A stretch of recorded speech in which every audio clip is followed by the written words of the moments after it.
to thank everyone for coming out today and being here and supporting us in this community. It's unfortunate. Oh, one moment, they're going to get me a microphone so everyone can hear as well. Sorry about that. Thank you for coming out today. My name is Kelly Purcell, and I am the Early Learning Director for Cairo. I want to thank the community and all their support today for coming out in support in this kind of tragic event that has happened for our preschool with the arson event with the playground. It keeps cutting out, sorry. But I appreciate everyone, and I'm going to introduce Bashir, our executive director, who's going to come in and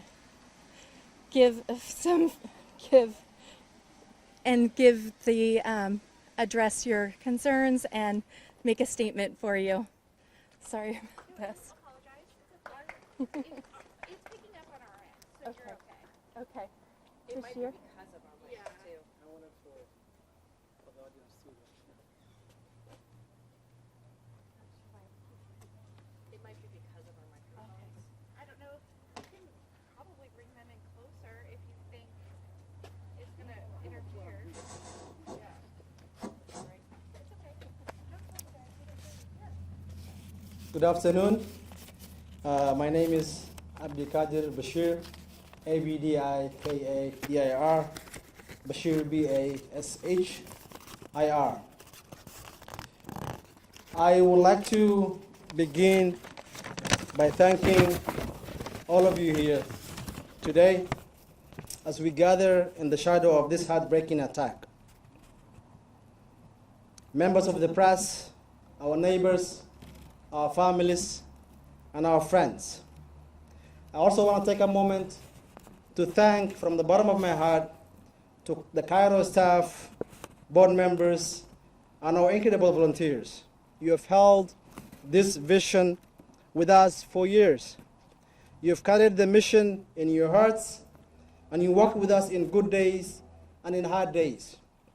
This is one of those hard days, and yet here you are. I am grateful to you beyond words. It is hard to fully describe what this last 48 hours has been for us. What you see here today is not just a building or a burnt playground. It is part of a vision that many of you helped bring to life.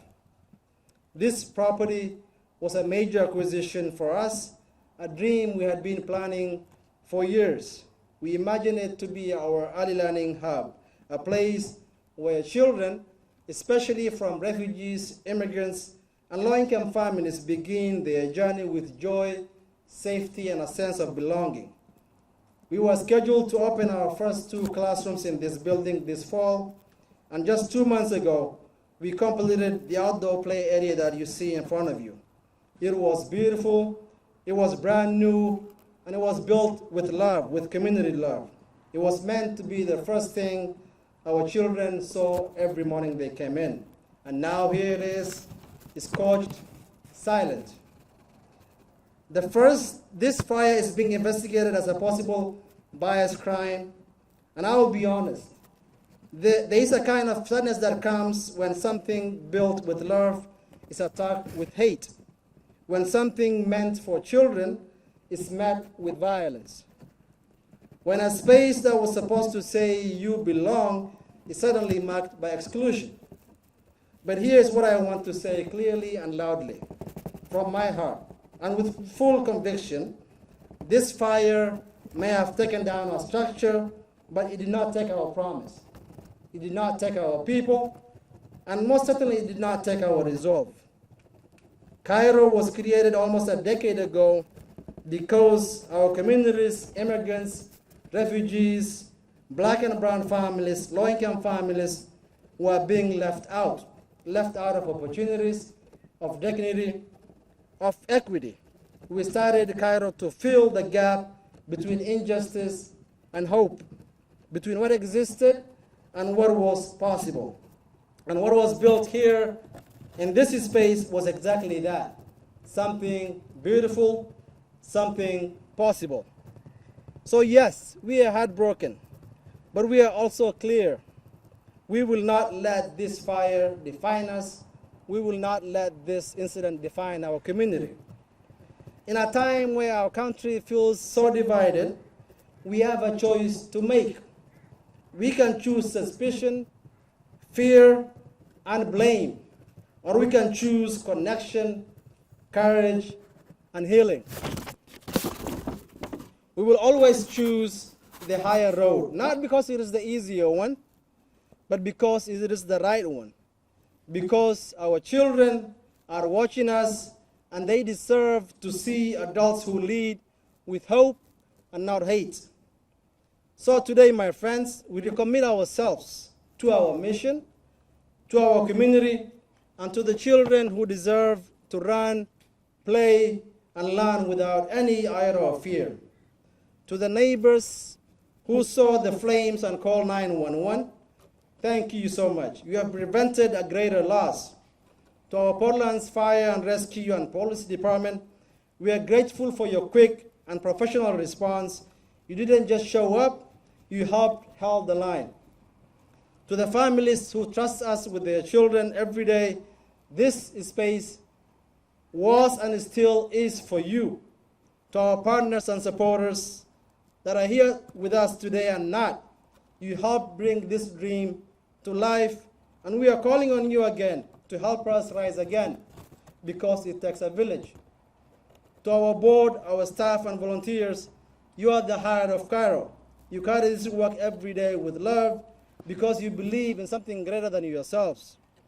To the children who will walk through these doors this fall, we are still building this for you. Nothing I mean will stop that. And to the person who did this, we don't know what led you to this, but we hope one day you will see what your actions brought out: community, love, strength, and generosity. That is the story we are telling today, not the story of destruction, but the story of the village, the story of what happens when people show up for one another again and again. We have launched a fundraiser to rebuild this playground. But this isn't just about few pieces of equipment. This is about restoring what this space represents: safety, joy, and the promise of a better future for all our children and families. This is not the end of our story. It's not the end of our community's story. This is the beginning of a new page. When history looks back at this moment, let it be said that we responded this with fear, not with fear, but with faith, not with blame, but with boldness, and not with silence, but with unity and community love. We will still be here. We will build, and the village is just getting stronger. Thank you so much.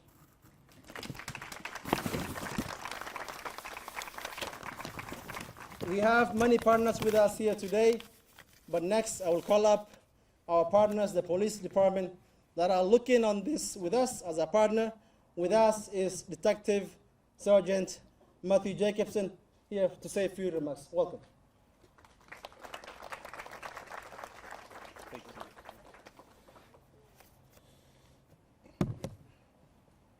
Good afternoon. My name is Sergeant Matthew Jacobson, Jacobsen. I am the supervisor of the Major Crimes Unit within the Police Bureau's Detective Division. I am sorry to be joining you under these circumstances. First of all, I would like to say that this is clearly not just damage to property. This was damage to a community.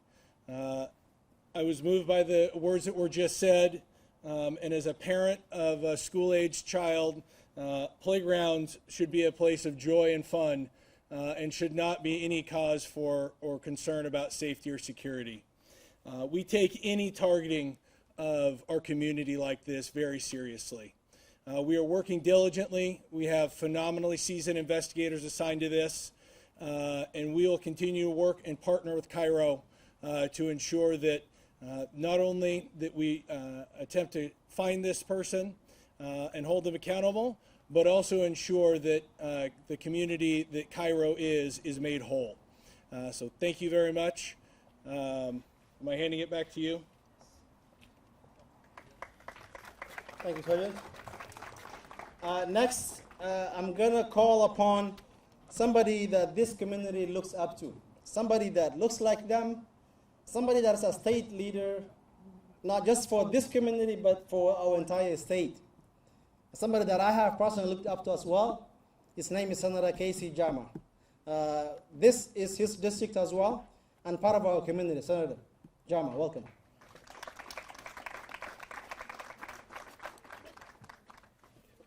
Good afternoon. Good afternoon. Thank you. I know it's sunny, sun is hot, but I want to just make, first of all, thank Bashir and Cairo for their constant effort to help this community, particularly immigrant refugee community, who are part of the fabric of our community. And also I want to thank for the police and the fire department, their quick response in this incident. The reality is that this is not going to only hurt us. This is hurting the entire Oregonians. This is about making fear in our hearts and our community. But as Bashir and the Executive Director said, this is about hope and resilience in our community. You know, I've been in the Senate for 5 years now, and one thing that I've been committed for a while is to ensure that all Oregonians, regardless of their background, feels welcome. They feel that they are part of our community. And this incident takes us back, that vision. What I would like to say to you today is that as your state senator, and by the way, this is my district, District 24, my house is not that far from here. And imagine if this incident took place during the daytime when there was children playing in the playground or in the building.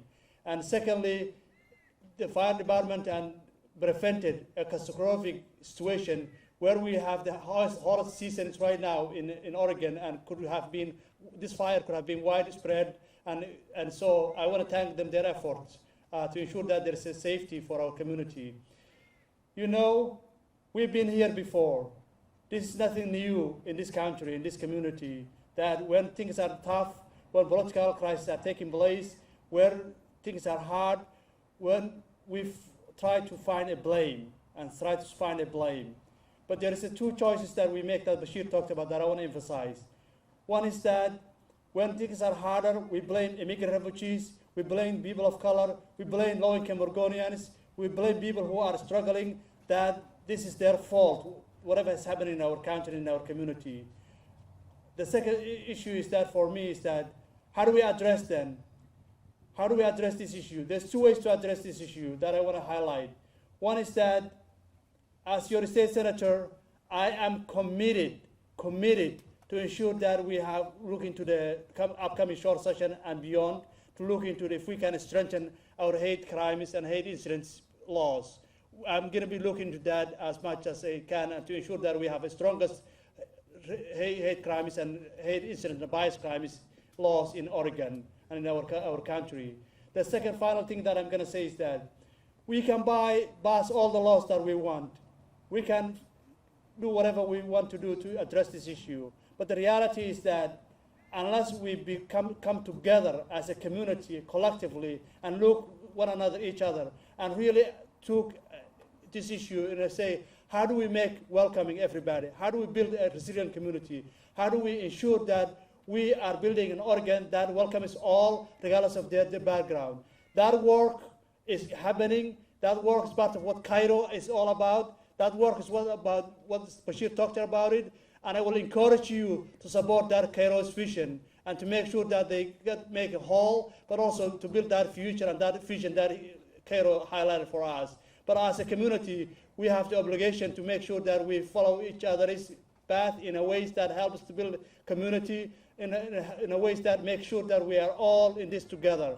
Let's have the hard conversation. Let's have the hard, difficult challenges that we're facing and make sure that we are coming together collectively rather than dividing each other. Thank you so much.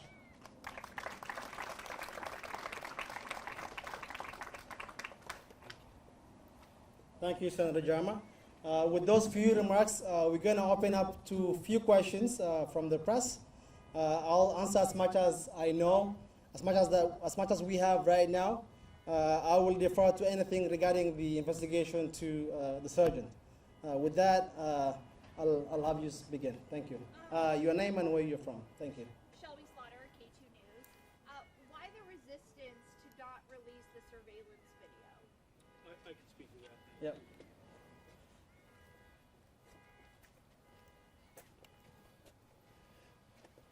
So again, Matt Jacobson with the Portland Police Bureau. The question was the resistance to release the surveillance video. Frankly, we're actually working through that right now. I think it's something we may make available very functionally. We just had a lot going on this afternoon. There's another press conference going right now. And when we started having the conversation this morning, we ran out of time before I had to head out here, and they were preparing for something else. So much more of a time thing than anything else. But I have had a conversation with our investigator, and I would ask that you follow up with our PIO, and we'll work on it. So. Question number 2, did the suspect leave footprints here with all these coming around, or was that just for people going in and out?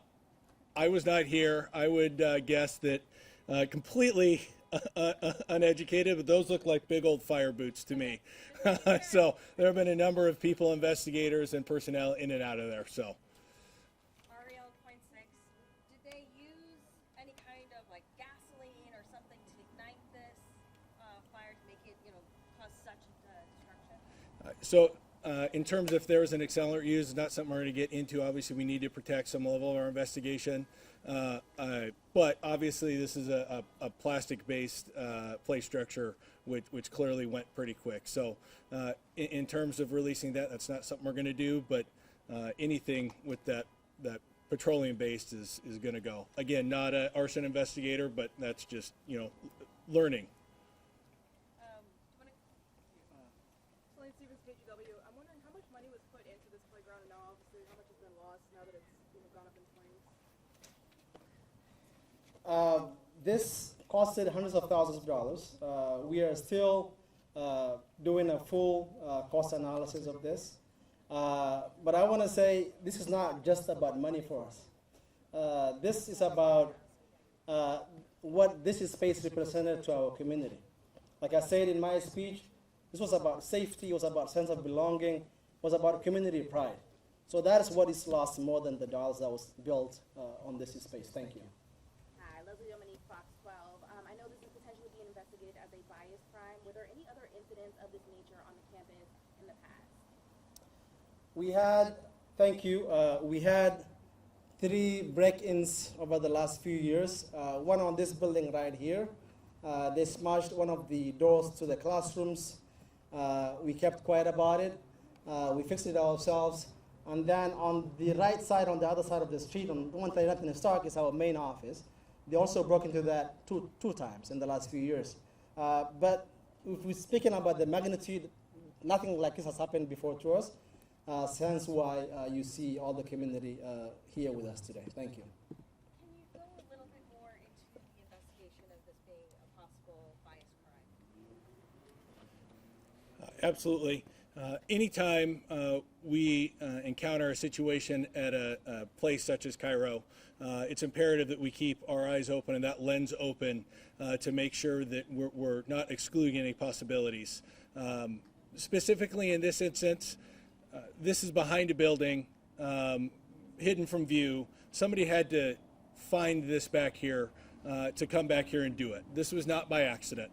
That coupled with the mission of Cairo, it means that we're going to make sure to keep that option open to investigate it thoroughly. It's one of the reasons me and my team were brought into this investigation. It's what my team does, partnering with our arson investigators who are doing the actual fire investigation. So it's definitely a partnership and not on accident. Since we can't see the video, is there even just a little nugget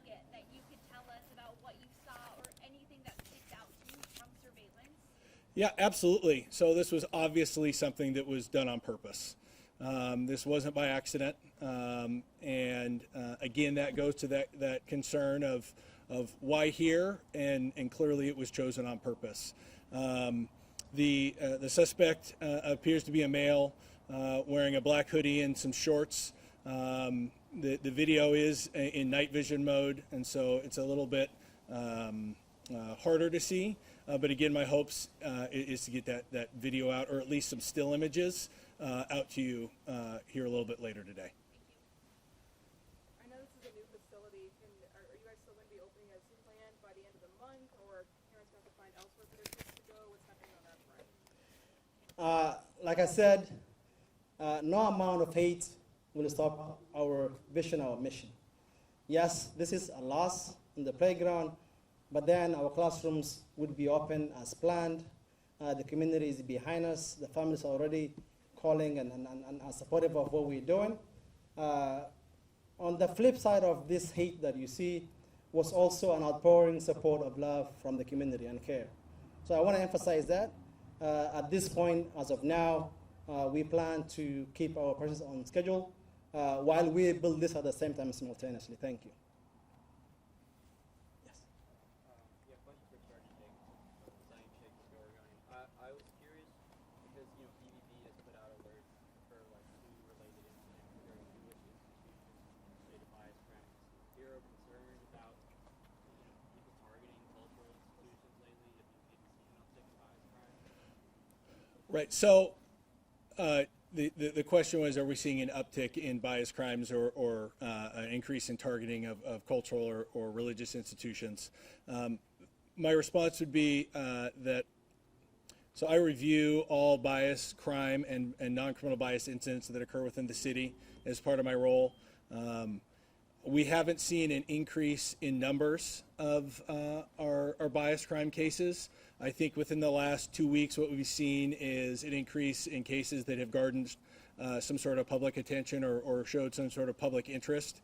You referenced two different events that targeted our Jewish population.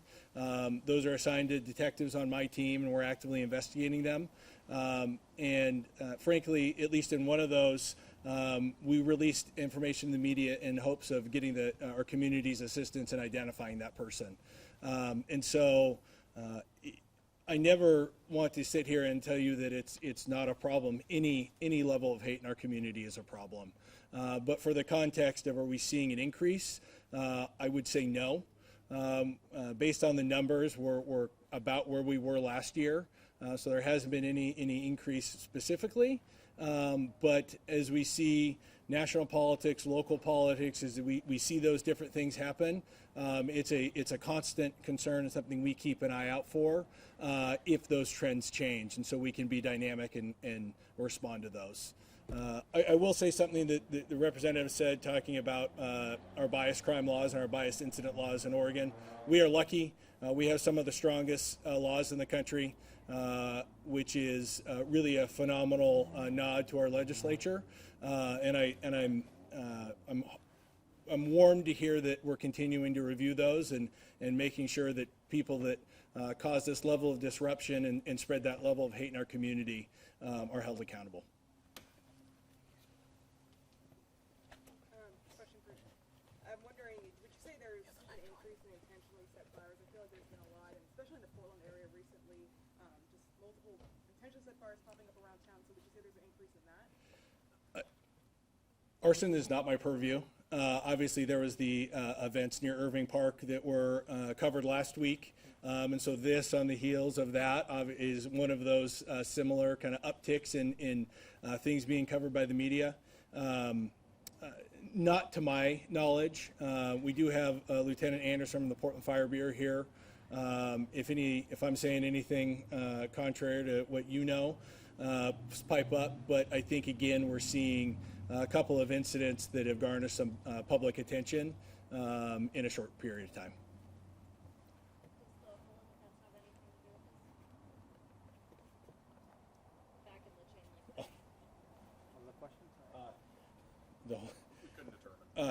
That was undetermined, but Obviously, the person did get back here, but that wasn't something that was able to be determined.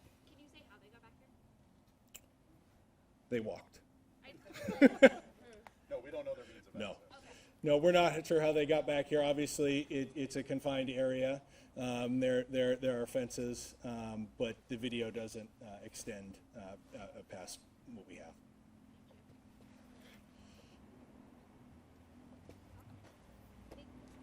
Thank you. Thank you.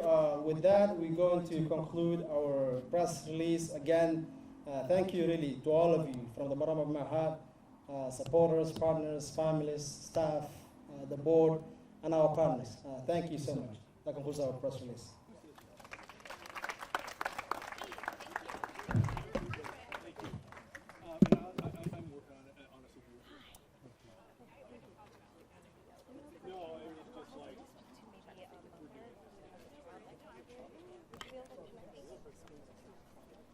Yet, but you think they still have them priority or even like in the program.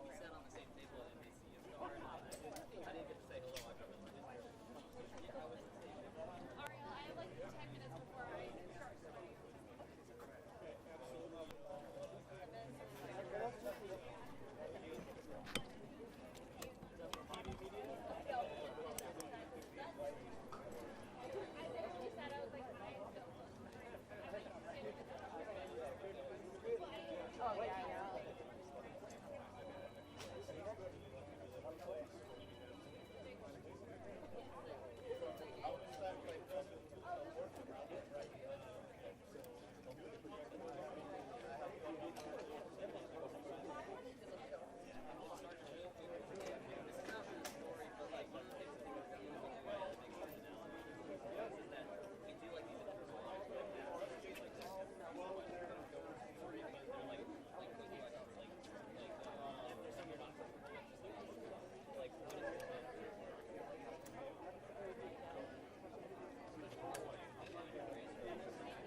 Thank you.